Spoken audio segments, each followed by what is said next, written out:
Muchas gracias. Muy buenas tardes para todas y todos.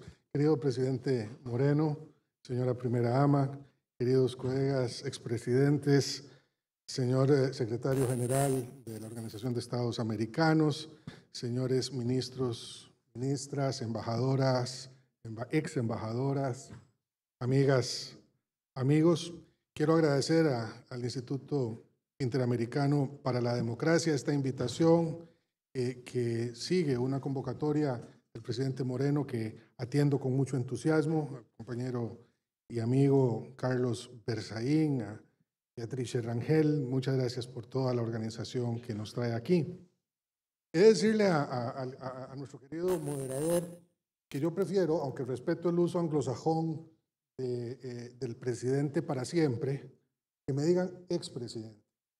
Y lo prefiero, siendo yo alguien que usa, para referirme a otros colegas, ese apelativo, porque precisamente una de las cosas que menos bien nos hace en América Latina es sentirnos presidentes para siempre.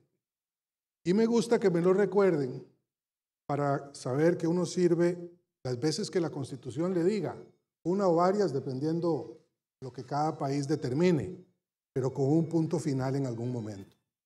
Y creo que ahí esa convocatoria a la ética en democracia pasa por ese tipo de pequeños signos. Pero de todas maneras, muchas gracias por recordarme también que en algún momento durante un cuatrienio recibí de mi pueblo el mayor honor que este puede conceder, que es ser expresidente, ser presidente de la República, perdón. A mí me han pedido que hable de las amenazas a la democracia en Costa Rica y el resto de Centroamérica.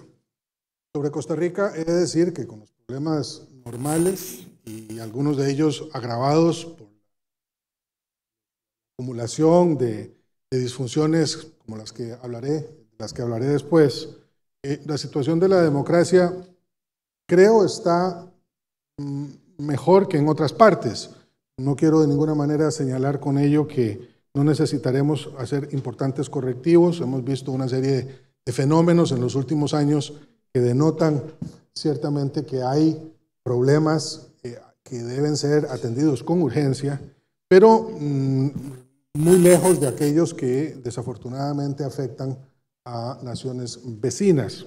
Ya que hoy hemos estado en un esfuerzo aritmético, las 3 razones del presidente Macri, las 5 razones del expresidente Pastrana, yo sumo a estas 3 mías, que quisiera llamar amenazas estructurales a la democracia en Centroamérica, y después otras 3 que son amenazas coyunturales a la misma. La diferencia entre unas y otras es que por amenazas estructurales entiendo aquellas que son de larga duración, es decir, que han estado presentes por mucho tiempo y que se han agudizado como consecuencia de distintos fenómenos.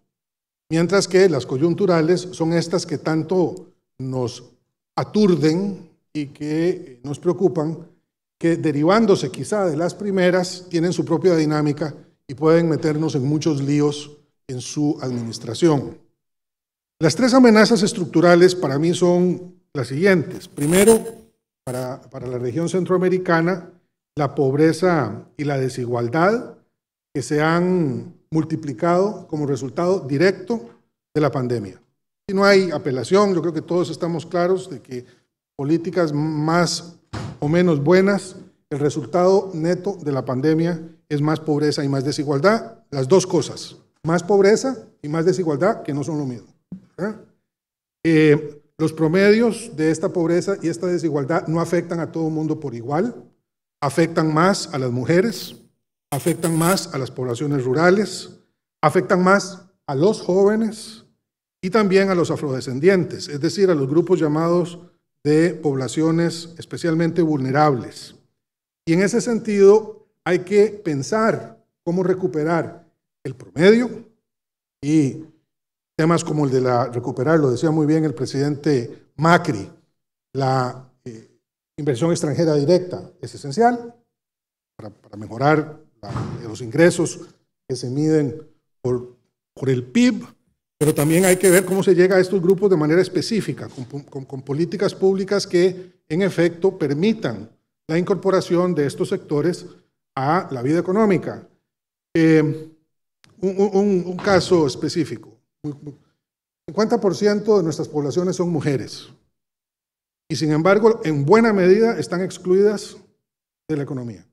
Están excluidas porque no participan en ella formalmente, sí lo hacen todos los días trabajando en la casa, 2 o 3 jornadas, lo sabe bien, estoy seguro, la señora primera dama que ha tenido ese como una preocupación durante su gestión, pero también lo hacen recibiendo menos sueldo que los hombres, por el mismo trabajo.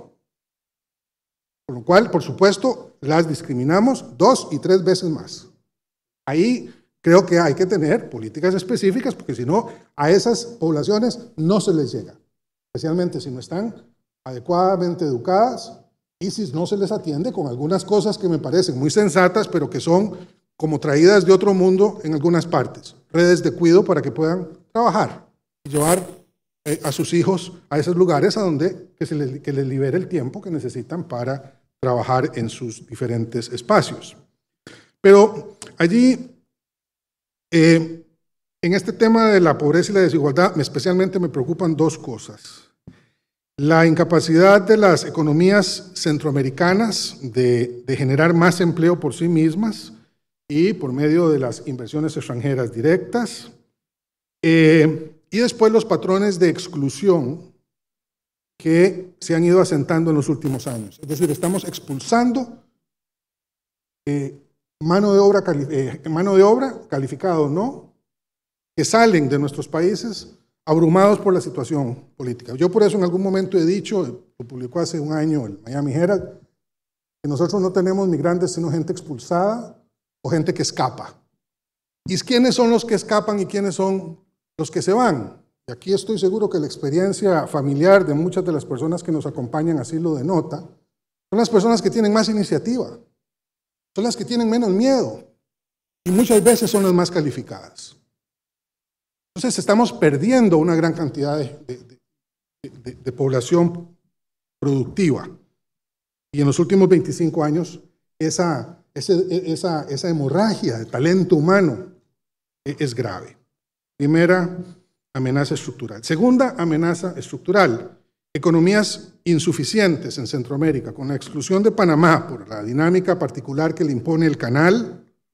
Las economías no crecen, cuando crecen, más de un 3%, un 4% anual. Fue la excepción Nicaragua durante 5 años, porque Venezuela les compraba todo a precios especiales. Pero en general, la historia económica de Centroamérica lo que indica son 3%, 4%, y con eso no se crece sostenidamente. Y me parece que si a eso le sumamos una estructura fiscal regresiva, desactualizada, donde los pobres pagan como ricos y los ricos pagan como pobres, un fenómeno que, dicho sea de paso, los ricos de este país han criticado mucho en Estados Unidos, como Buffett y otros. Parece que hay que decirlo, hay que asumirlo, no para cargar indeseablemente a la economía de impuestos, pero hay que buscar una estructura progresiva, decente. Va a ser muy difícil, es una paradoja inaceptable. Además, los sistemas productivos no son competitivos, son altamente ineficientes y con una mano de obra que no se califica en algunas partes simplemente porque es mejor que no sepa y que no cueste tanto. Lo cual yo creo es algo que nos afecta mucho. Entonces, economías insuficientes, no crecemos lo que debemos de crecer y no generamos la riqueza que podríamos generar. Y lo tercero, la tercera amenaza estructural es una débil estructura de gobernanza. Y por eso a esto me refiero a instituciones del Estado que se muestran cada vez no capaces de atender las demandas sociales, no la cosa clientelar. Estado grande, clientelar, corrupto, no me refiero a eso. Me refiero a los estados pequeños, eficientes, que son capaces de llegar a donde la gente está necesitando los servicios. ¿Cuáles son los servicios? Seguridad, educación, salud, movilidad, transporte, infraestructuras, y que tienen que pasar años y años generando expectativas o recibiendo expectativas que no se cumplen.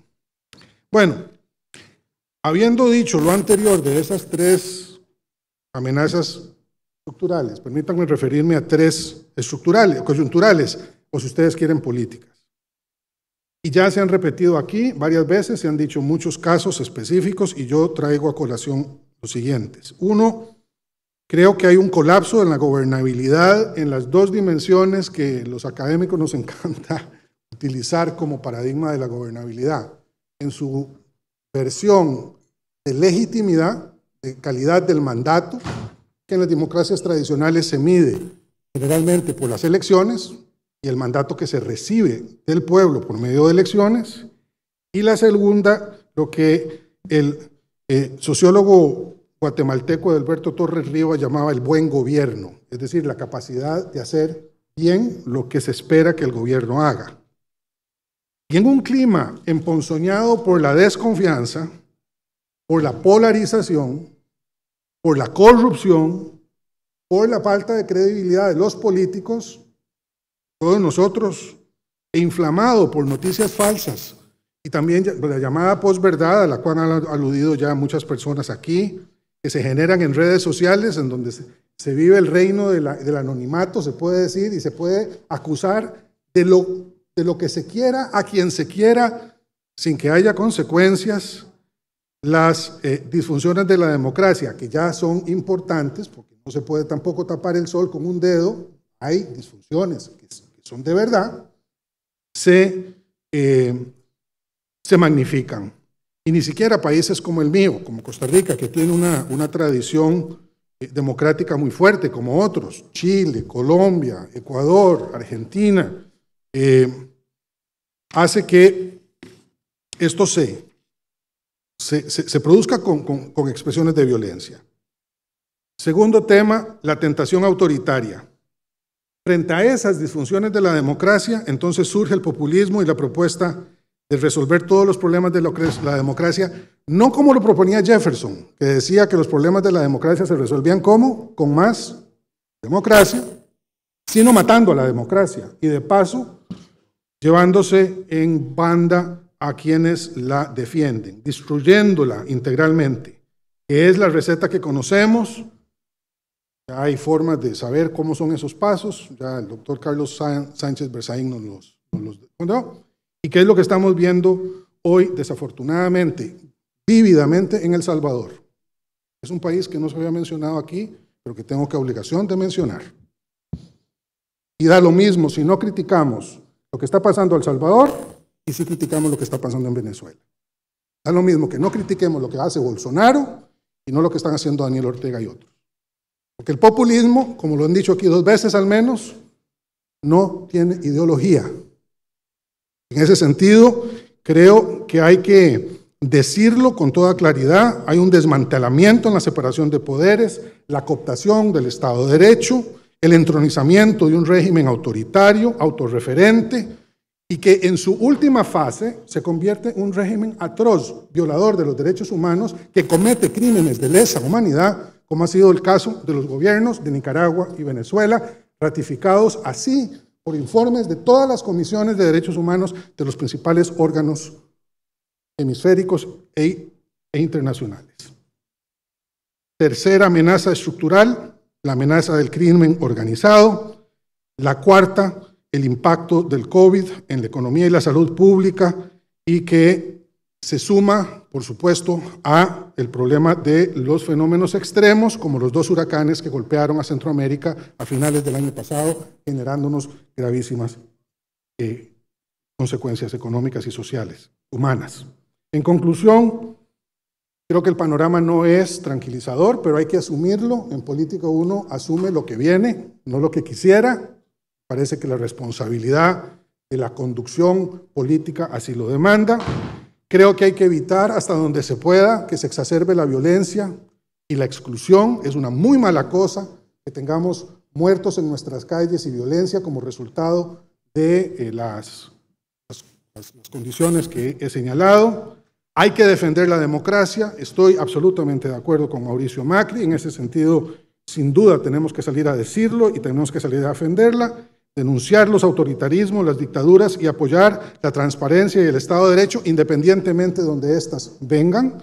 Y finalmente, apelar, y yo sí quisiera hacerlo, apelar otra vez a la Revolución Francesa y a la Revolución Americana, especialmente en uno de los valores principales de la República, que es un invento, la República de los griegos, pero que se retomó con mucha fuerza en el ideal revolucionario de finales del siglo XIX en Estados Unidos y en Europa, que es la fortaleza de las instituciones y el valor supremo de la ley.